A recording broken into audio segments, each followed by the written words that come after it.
안녕하세요. 대방열린고시학원에서 위생사 환경위생학, 위생곤충학 담당하는 이승훈입니다. 오늘 위생사 실전 모의고사 첫 시간이고요. 저와 함께 환경위생학과 위생곤충학을 과목별로 아니고 횟수대로 1회, 2회, 3회, 4회 필기, 실기 이런 식으로 순서대로 나갈 건데요. 우선 1회 환경위생학 보기 전에 잠깐 과목이랑 과목 소개랑 그 다음에 공부 방법 몇 가지만 설명을 간단하게 드리고 넘어가도록 하겠습니다. 환경위생학은 1교시 필기 중에서 1, 2교시가 필기인데 중에서 가장 문항수가 많은 과목이죠. 50문항이 들어가 있고 위생사 면허시험에서는 얼추 주된 과목이라고 볼 수가 있는 과목이고요. 위생사를 준비하시는 응시생 여러분들의 어떤 전공적인 베이스가 식품 쪽이 좀 압도적으로 많다 보니까 환경위생학은 조금 어려워하는 그런 부분들이 있습니다. 환경 쪽을 전공하시고 위생사를 보시는 분들은 조금 환경 쪽이어서 익숙한 용어들이 나올 수도 있는데 뭐 그래도 환경 플러스 위생학이기 때문에 보건 쪽, 위생 쪽 개념이 좀 있어야 돼서 양쪽 전공자들이 다 좀 버거워하는 과목일 수가 있습니다. 그래서 우선은 환경위생학 같은 경우에는요.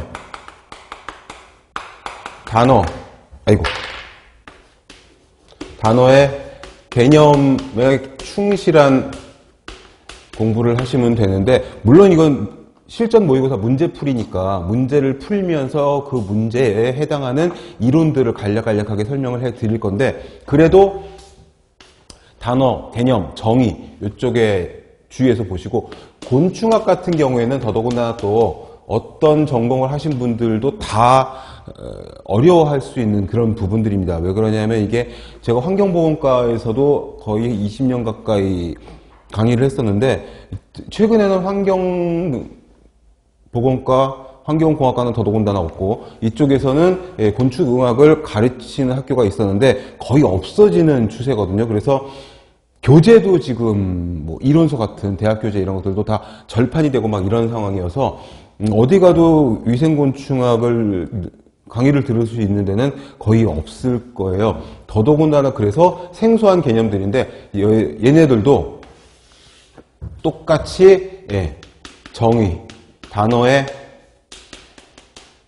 정의, 요게 거의 다 한자로 된 용어이기 때문에 한자 용어의 정의만 꿰뚫고 계시면은 굉장히 어렵지 않게 출제가 되는 부분이고 그 두 과목 다 실기가 들어가 있는데 실기라고 해서 특별히 어려운 것은 없고 그림이나 사진이나 뭐 그래프 이런 것들로 보는 건데 두 과목의 실기에 있어서의 그림이나 사진 문제들은 정말 어렵지 않게 수월하게 넘어가서 실기에서 해마다 시험이 끝나고 나면 곤충학 실기 문제, 환경위생학 실기 문제 한 문제 차이로 떨어졌다는 안타까운 사연들이 좀 왕왕 올라오고는 있는데요. 뭐 많지는 않습니다만 그런 일이 절대 없도록 제가 사진이나 그림이 나오면 어느 부분을 주의 깊게 봐서 어떤 차이점을 보고 정답을 고르셔야 될지 하는 부분들을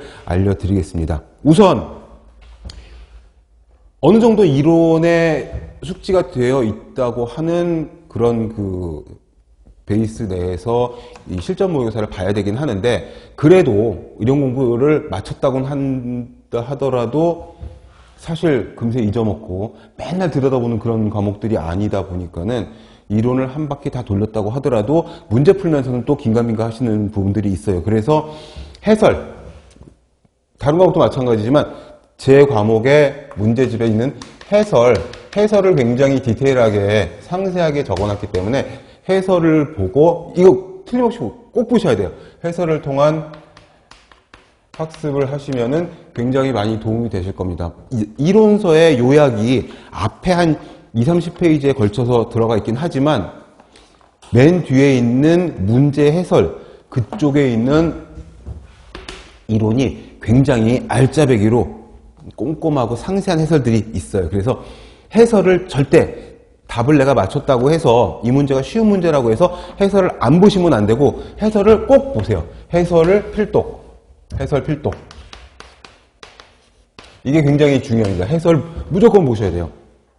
그리고 아시다시피 뭐 이론을 들으신 분들도 계시겠고 우리 책의 6페이지에도 나와 있지만 60점 이상만 60% 이상만 맞으면 되는 시험이기 때문에 하다가 정말 안 외워진다거나 하다가 정말 안 되는 부분들은 과감하게 지나치셔도 60% 득점해가지고 60% 이상 득점해서 합격하시는 데에는 아무런 문제가 없을 거예요. 한두 문제 때문에 이게 뭘까 기억이 날 것도 같은데 이거 처음 보는 건데 해가지고 놀래가지고선 막 멘탈이 막 흔들리고 막 시험장에서 그럴 수가 있거든요. 이 공부방에서 강의실에서 지금 뭐 수업 듣는 것처럼 이렇게 차분한 분위기가 아니라 시험장에서는 정말 핸드폰도 없고 뭐 또 싹 다 치워놓고 컴스하고 뭐 이렇게 시험지 답안지만 놓고서는 막 저기를 하는데 생소한 단어 모르는 문제가 막 나와버리면 막 당황을 할 수가 있거든요. 근데 그거는 몇 문제 안 돼요. 여기 보시면은 우리 과목만 봐도 환경 필기 50문의 문제 중에서 처음 보는 문제, 생소한 문제, 듣도 보도 못한 이상한 문제는 5문제도 안 될 거예요. 5문제가 한두 문제 나올까 말까요. 정말 이쪽의 범위가 너무 넓어가지고 최근에는 공정 시험 기준이라고 하는 먹는 물, 뭐 수질, 대기, 공정 시험 기준, 뭐 앞에 다다다닥 붙어있는 공정시험 기준에서 아주 지엽적인 문제가 나오기는 하는데 그거 어떻게 다 외우겠어요. 온도 맞추라는 문제 나오고 막 이런 거 나오는데 이거 몰라도 이거 5문제, 3문제도 안 나와요. 3문제, 1문제, 2문제 이 정도 나와가지고 살짝 당황시키는데 전혀 문제 없다. 그러니까 당황하지 말고 아는 것만 빡빡빡빡 먼저 체크해가지고 OMR 카드에다가 꼼꼼하게 잘 기입을 해놓고 한번 다시 보자. 지나치고 몰라서 지나친 문제가 뭐가 있었지? 세보세요. 10문제도 안 될 거예요. 전과목 다 합쳐서 1교시에 105문제 중에서 10문제도 안 돼요. 그러면은 뭐 취할 거 취하고 버릴 거 과감하게 버린다기보다는 저기 해주고 뭐라 그러지? 이렇게 잘 골라주시고 하다 보면은 뭐 아주 뭐 우수까지는 아니더라도 굉장히 널널하게. 그리고 그렇게 공부하신 분들이 나중에 이제 카페 후기 같은 거 보시면은 굉장히 우수한 성적으로, 성적표 이렇게 탁 찍어서 올리시거든요, 캡처해서. 되게 우수한, 아주 초안정권으로 합격하신 분들이 굉장히 많이 있습니다. 그리고 마지막으로 계산 문제 있죠. 환경 쪽에서, 그 다음에 곤충 쪽에서 계산 문제가 있어요. 이거 산수여서 공식 따로 필요 없이 객관식이니까 문항에서 주어주는 숫자들만 얼추 대입해서 풀 수 있는 그런 문제들이 태반이고 공식이 필요하다고 하더라도 복잡하지 않은 공식, 더더군다나 계산기를 소지하지 못하는 시험의 특성상 복잡한 계산 없고 구구단 정도 외울 수 있으면 눈으로 봐서 슬쩍 암산으로도 나올 수 있는 그런 것들이 나오니 크게 근심 걱정 안 하셔도 됩니다. 우리 문제집에 있는 요 2과목의 문제들이 거의 다가 아니고 거의 다 기출문제, 기출 변형 문제이기 때문에 우리 문제집에 있는 문항들을 잘 보시고 이 정도는 내가 극복할 수 있겠다 싶으면은 된 겁니다. 해서 그만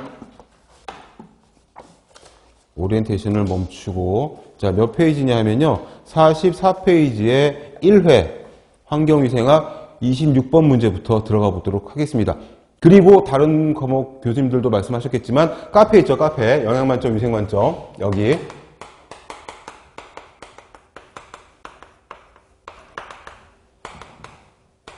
이 카페, 네이버 카페에 제 게시판이 따로 있어요. 환경위생학이랑 위생곤충학 게시판이 따로 있으니까 거기다가 모르는 거, 설명이 좀 부족했던 거, 이해가 잘 안 되는 거 올려주시면은 24시간 안에 피드백이 들어가서 답변을 받으실 수가 있을 거고요. 그것도 못 기다리겠다, 귀찮다 그러면은 카페 들어가서 검색을 해보시면은 예전에 수년 전서부터 수험생 여러분들이 궁금하고 이해가 좀 어려웠던 부분들이 질문이 돼 있고 거기에 제 답글이 댓글로 안 달고 답글로 달려 있을 거예요. 아주 상세하게. 그것만 보셔도 됩니다. 카페 활용을 잘 하시면은 크게 도움이 되실 거예요. 제가 아침에 일어나서 나이 먹으니까 이제 새벽잠이 없어져가지고 4시 이전에 막 일어나거든요. 일어나자마자 이부자리에서 제일 먼저 보는 게 카페 게시판이니까 보통 새벽에 5시, 6시경에 답글이 달리는 걸 보실 수가 있을 겁니다. 활용해 주시면 좋겠습니다. 44페이지 26번부터 들어가도록 할게요. 이 문제가 질문이 많이 들어왔었어요. 굉장히 쉬운 마치 넌센스 퀴즈 같은 문제인데 너무 어렵게 다가가는 거죠. 1차적 환경 중에서 생물학적 환경 요소로 옳은 것. 그러면은 생물, 살아있는 걸 고르라는 거죠. 빛, 대기, 진균류, 방사선, 위생시설, 진균류가 곰팡이 종류, 곰팡이. 뭐 살아서 움직이진 않지만 곰팡이는 미생물이잖아요, 미생물. 그러니까 생물학적 요소는 이거죠. 완전 쉬운 문제, 정말 넌센스 퀴즈 같은 문제인데 너무 어렵게 긴장하고 달려들면은 답이 뭘까? 이래 버릴 수가 있습니다. 생물학적 요소는 살아있는 거, 살아갈 수 있는 것들 고르시면 됩니다. 진균류는 곰팡이에 속하고 곰팡이는 미생물이니까 얘가 생물학적 요소고, 그리고 27번 환경 호르몬으로 알려진 내분비계 교란물질, 내분비계 교란물질을 줄여서 영문 약자로 EDCS라고 엔도크린 디스럽팅 케미칼이라고 줄여서 쓰는데 얘네들은 4가지 작용을 하죠. 우리 몸에 들어와서 우리 몸의 호르몬 체계를 교란하고 봉쇄하고 따라하고 막 이러는데 보시면은 유사작용이 있고 봉쇄작용이 있고 촉발작용이 있고 그 다음에 간접 영향작용이 있어요. 이게 다 뭐냐면 우리 몸에 있는 호르몬과 비슷한 작용. 그렇지만 삐꾸를 만들고 우리 몸의 호르몬을 차단, 봉쇄하는 우리 몸의 호르몬과 유사한 작용을 하는데 다른 이상한 기능을 촉발시키는 것 또는 간접적으로 작용을 해가지고 뭐 기형아를 출생하게 한다든지 병에 걸리게 한다든지 뭐 이런 거거든요. 문제 보시면 수용체 결합 부위를 차단함으로써 이게 가장 큰 힌트죠. 블로킹, 봉쇄작용이에요. 봉쇄작용. 유사는 영어로 미믹이라고 해요. 미믹. 미믹은 흉내내다는 거죠. 촉발은 트리거. 이게 총 쏠 때 쓰는 방아쇠라는 뜻이거든요. 방아쇠를 빵 당기면 총알이 확 나가니까 뭔가를 촉발시키는 작용. 간접영향 작용은 영문으로 없어요. 예전에 3개밖에 없었거든요. 근데 요게 이제 최근에 생겨가지고 환경호르몬, 내분비계 교란물질의 4가지 작용이 뭐냐 하면은 오지선다니까 여기 때 하나 딱 집어넣어가지고 새로운 문제 만들 수가 있겠죠. 그러면 요거 기억해 두시고 영문으로도 같이 알아두시면 굉장히 좋겠다. 정답은 봉쇄작용이고요. 28번 보시면 영양염류인 질소, 인 등이 다량 함유된 하수가 해수로 유입되어 나타나는 현상은 부영양화죠. 부영양화. 그쵸? 질소하고 인 얘네들이 수질로 들어가면은 영양가가 많아져서 영양가가 부자가 되는 거죠. 부영양화가 생기는데 부영양화는 보기 중에 없잖아요. 지금 뭘 물어보는 거죠? 해수. 해수는 바닷물이죠. 바닷물은 적조예요. 녹조는 주로 담수, 민물이죠. 민물. 그래서 부영양화가 담수에서 일어나면 녹조, 부영양화가 해수에서 일어나면은 적조 이렇게 돼서 그걸 고르시면 되고요. 역전, 대류, 전도는 다 관계가 없는 이쪽은 대류 쪽 얘기입니다. 대기 환경 쪽 얘기입니다. 29번은 내열성이 강한 포자가 가장 큰 힌트여서 포자는 아포라고도 하고 영어로 왜 이렇게 안 써져? 캡슐이라고도 하고 포자는 주머니라는 뜻인데 한자니까요. 이 포자를 형성하는 균들은 굉장히 열에 강한 애들이에요. 주머니를 만들고 그 안에 들어가서 숨는 이렇게 생각하시면 돼요. 그 주머니가 내열성, 열에 굉장히 강한. 그러니까 포자자가 나오면은 고압진기멸균을 해야 돼요. 고압진기멸균이 가장 다 죽일 수 있는 올킬. 고압진기멸균의 조건은 어떻게 되죠? 오토클레이브라고 하죠.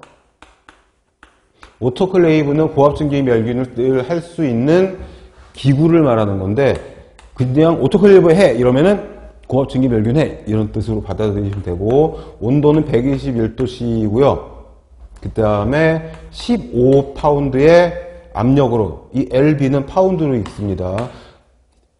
이 정도 온도와 이 정도 압력에서 15에서 한 20분 정도를 살균하면 멸균이 됩니다. 멸균. 다 죽는 거죠. 다 죽는 거. 포자까지 죽이면 다 죽인다고 생각하시면 돼요. 그래서 4번이 정답이고 30번은 물리적인 작용.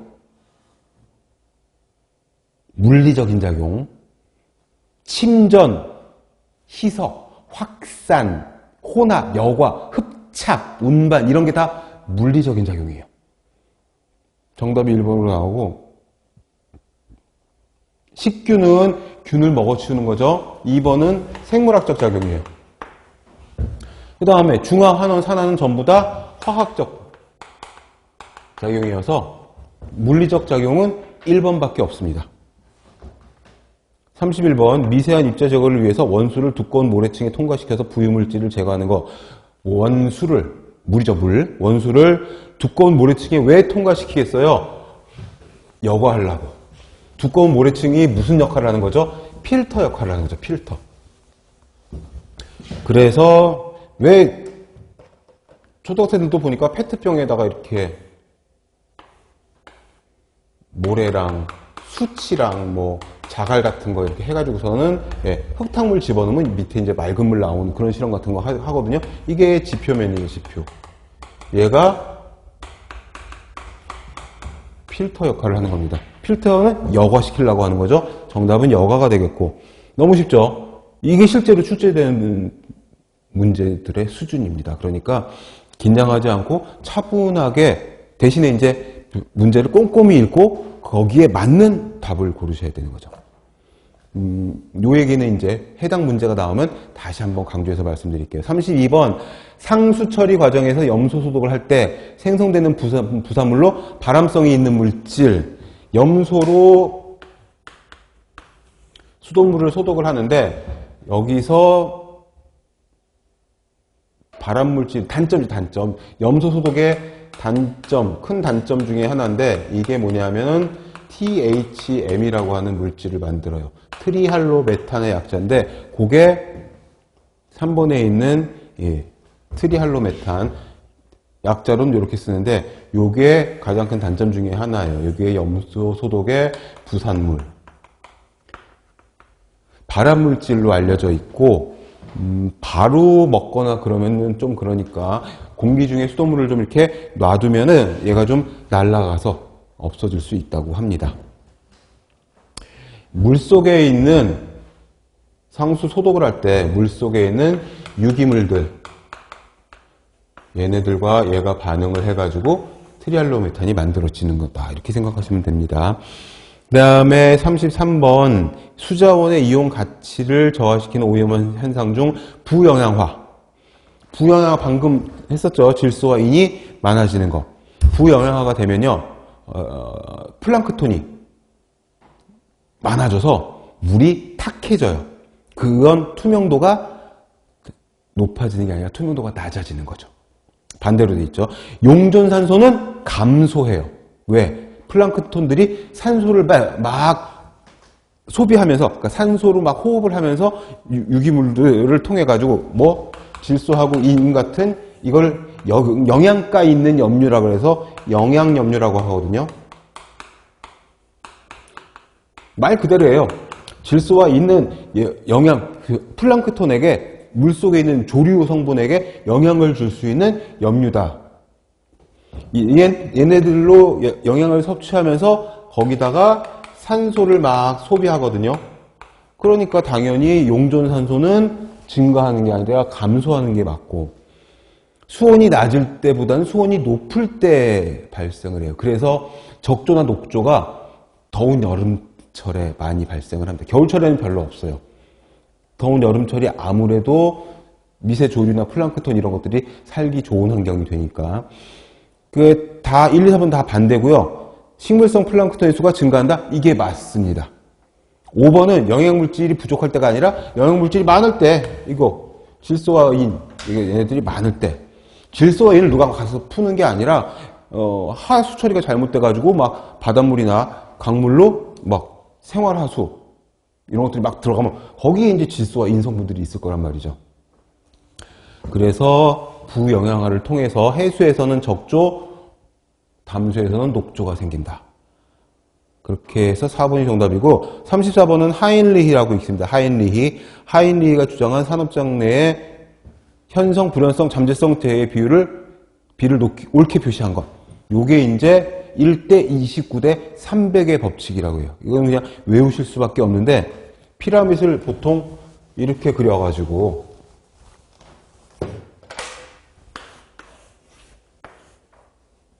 (1대 29대 300의 법칙이라고 해서 일을 하면서 위험천만한 순간이 있는데 보통 살짝 스쳐 지나가요. 이거를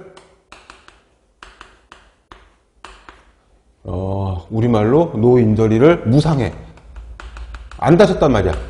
그냥 아슬아슬한 순간이 300건 있어서 그러다가 계속 고치지 않고 수정하지 않고 계속 일을 하면은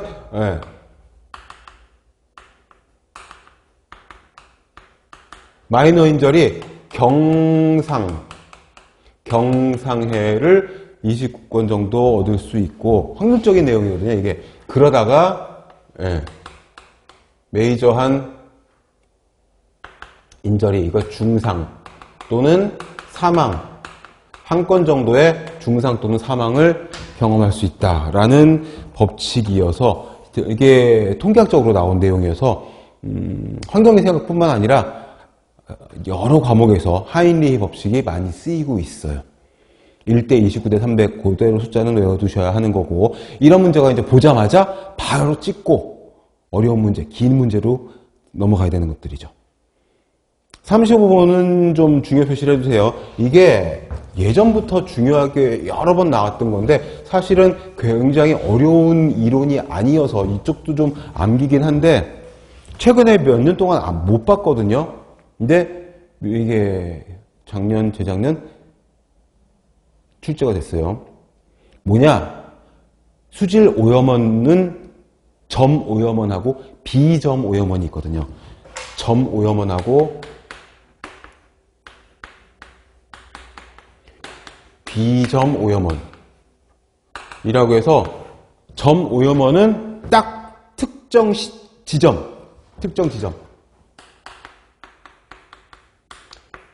지점에서 오염이 발생하는 거예요. 그리고 지점을 어디에서 오염이 발생하는지 잘 모르겠는 걸 비점 오염원이라고 해요. 점 오염원은 축사예요, 축사. 거기다 해설에 나와 있지만 축사, 그다음에 공장 폐수. 공장이 어디 움직이는 게 아니잖아요. 딱 특정 지점이잖아요. 그 다음에 생활하수. 집이나 건물에서, 아파트 같은 데서, 공동주택에서, 그 다음에 축산 폐수.